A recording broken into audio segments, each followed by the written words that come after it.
ciemiņi ir atnākuši.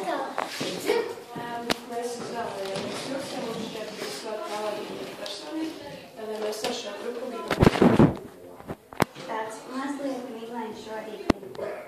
Tāds mazliet miglains šorīt rīt, un viedokļus pēc poga rūtīns rīt. Lai saulīte jau nostūstātā bija, bet tikai vakar bija zelta lietas rīt. Tāds mazliet miglains šorīt rīt. Paldies! Un tas man? Paldies! Paldies! Kāds tas ir brīnišķīgs, skaistams. Paldies! Paskatieties, bērni, kā skaisti. Kas tas bija par dzeļoju, ko meitinieks rakstīja, ko meitinieks rakstīja? Kas tas bija?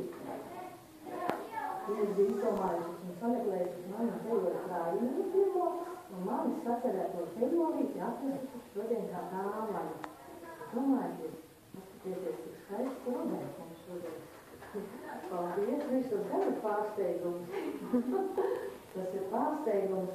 Un gribu izstāstīt arī lielajām meitenēm, kā sestdien bija Smiltenes novada dzejnieku kokrājuma, dzejas kokrājuma atvēršanas svētki.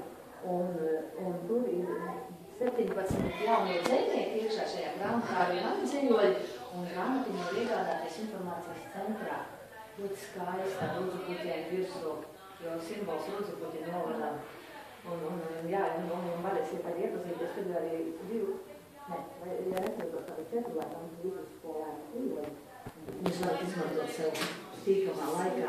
Tas ir ļoti skaisti. Tā vienkārši ir fantastiska dāvana.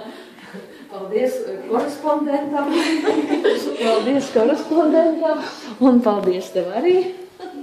Paldies. Tas bija pārsteigums, ko es vispār negaidīju. Labi, paldies.